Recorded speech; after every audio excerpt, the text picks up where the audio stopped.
your head on my shoulder.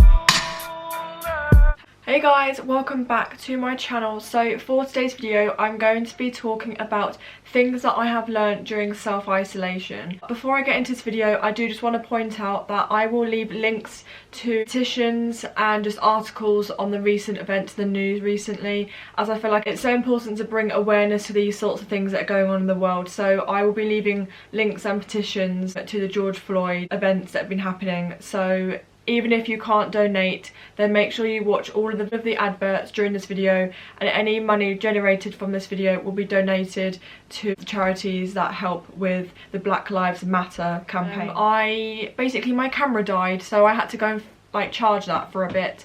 So I'm now back. So yeah, I was talking about materialistic things don't matter. I'm honestly not bothered about materialistic things other than seeing people that I love and care about, such as my friends and family.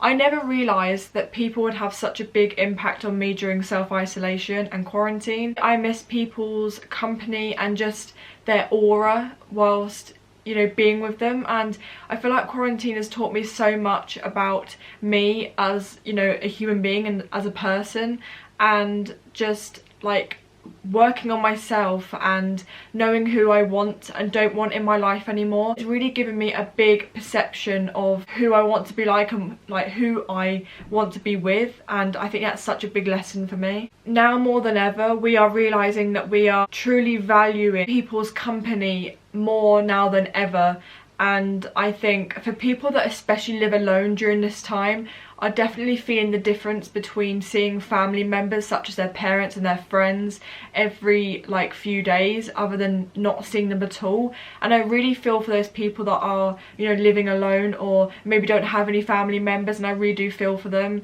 I can't understand or fathom how difficult that must be for you or for those people. Human interact is something that we all need to just stay sane, really, I think.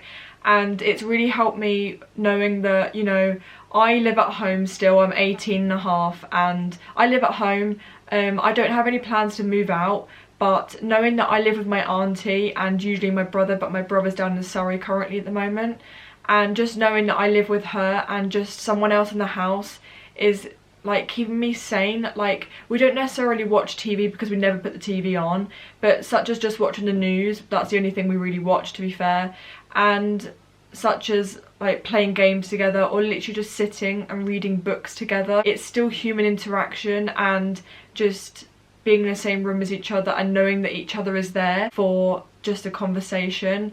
And for some people it's so difficult because, especially if you're working in the NHS and the parents who have children and they are working the NHS and aren't able to see their parents or their children during this time, you know, they've been taken to the other parent's house who's maybe on furlough and hasn't got a job currently or working from home, and I can't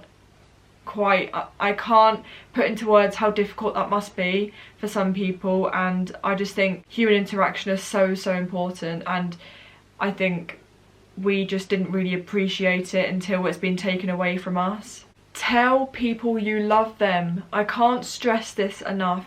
I am lucky that my family are all well, and I really do send my condolences if you've lost someone in your family or someone that you know of has lost their life due to COVID. And I can't put into words how you must be feeling. Maybe even some of the regret that people are feeling because they weren't able to tell their loved ones that they loved them. And I think especially now more than ever, we should be kind to each other. We should be just appreciating one another, not just their company, but just them as a person, and knowing that they're in our life for a reason.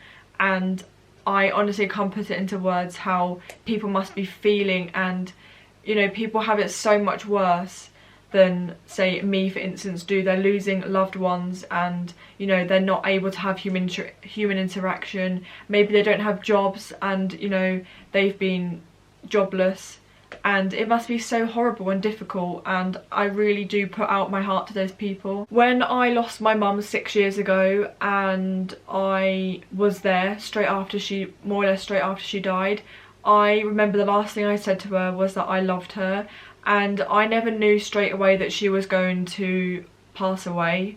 obviously when I was told that she passed away was, you know, obvious to me. And I never quite believed it at first, but, you know, I know this is going slight off topic, but to know that I was able to tell my mum that I loved her before she passed away was honestly something that I will keep in my heart forever, because I know that I was lucky enough to say that I loved her. I told her what I wanted her to know before she passed away, and to me, I will be forever grateful that I was able to say that to her. So many people go out and never return home, and it's the saddest thing that can probably ever happen to anybody. Go and hug your siblings, even though you might fight every day. You know, you love them, they love you. Go and tell your parents that you love them, because they love you, you love them.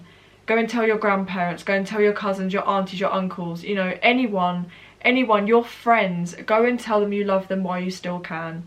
I have told my friends numerous amount of times, my family members, you know, I love you, I'm so grateful for you, and I don't know where I'd be without you guys. Honestly, if someone said that to me, even just the 3 words, I love you, means so much to me, and I'm just welling up thinking about it. But it's so important to tell people that you love them before it's too late. Another thing that I think that none of us would ever have really thought about or considered during this whole thing is that even just simple things that we used to take for granted that we'd never even thought about, was that fully stocked shelves are just something that we never really have had to worry about. Having fully stocked shelves where we know that we're not going to be, you know, out of food must be such, you know, a blessing to us, and being able to know that, you know, there's food just around the corner at the shops, and a place where, you know, we can get those supplies and essentials that we need, such as medicines and foods and, you know, anything else that we need. And I think we just took that for granted so easily. I'm not saying that obviously we didn't have any food, because we do, and I feel like people went out and panic bought, and to me that was a really selfish thing to do, because there's people out there who are far less able to, you know, afford that amount of stuff in one go. I can only shop once a week for their families, and I think it's so selfish for people to go out and bulk buy when it's so unnecessary and leaving people without food and essentials that they needed for that week or the month. I think people just really need to consider people. Instead of doing something, you should think about influence that it's going to have on other people and the effect it's going to have on them. People just did not take that into consideration, and it's really selfish. Going to the pub we took for granted, seeing our friends every day, seeing our family. You know, our education we took for granted. I am never ever going to say I want to go home after a day at college, because I would do anything just to go back to college right now. As much as it's not safe to, I personally would just, hypothetically, I would love to go back to college right now, but I know that for me, obviously it's not my year group that can go back, because I'm year 13, which is my last year of college, and I am so grateful to have enjoyed my last 2 years of, you know, education. I'm so happy that I was happy and just, you know, thankful for my last 2 years of college.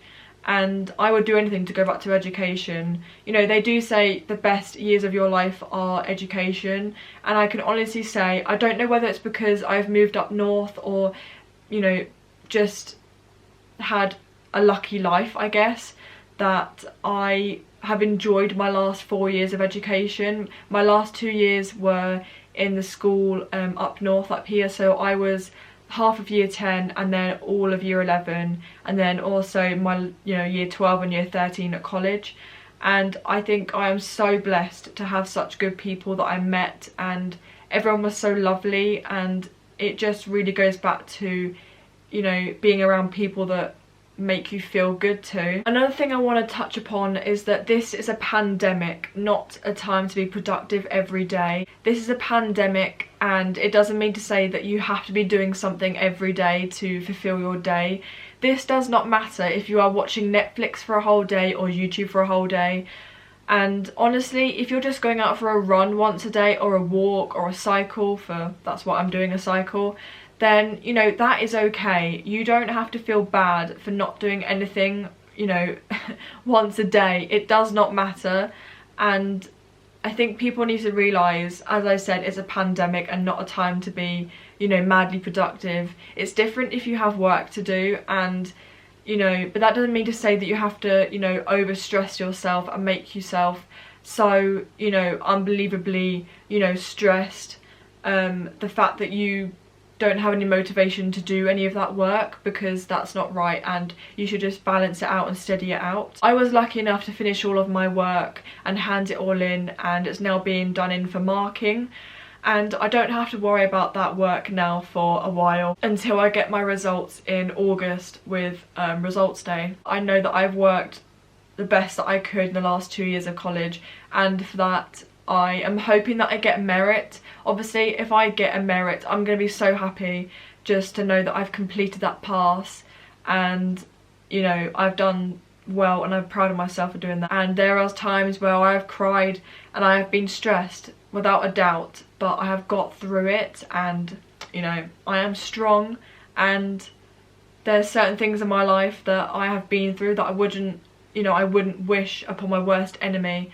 And, you know, I've gotten through it, and for that I'm very proud of myself. Recently, during self-isolation or quarantine, whatever you want to call it, I have been reading quite a lot, and I think it's been really beneficial to me, and it's been really nice just to be able to sit outside when it's been nice. Today it's not been so nice, it's just quite cloudy out today, and it's been raining last night, but it's been really nice just to kind of sit downstairs, or, you know, on my bed upstairs, and just kind of just get myself into a book and just kind of forget about everything that's happening and just focus on this one book. And it's been really nice, I'm not gonna lie. I've never been a big reader. I would never kind of think, oh, you know, I can't wait to get home and read a book. I just was never one of those people. But since quarantine, I have read a lot more books than I probably ever have in my lifetime, which is really, really bad. But as I said, it's a pandemic. We, you know, some of us are finding new hobbies, some of us are finding new interests to start getting into, and that's okay, because, you know, we're allowed to. We can start doing and developing these new things, and, you know, that's okay. I'm going to conclude this video here. Again, at the start of the video I did mention about the George Floyd protest, and don't forget there will be links in the description if you want to go and donate. And also, if you can't donate, as I said, make sure to watch all of the ads that appear in this video throughout. Any money made from this video will be generated and sent to certain charities to help with the campaign. And yes, I hope you all stay safe, stay well, and make sure you stay at home when you can.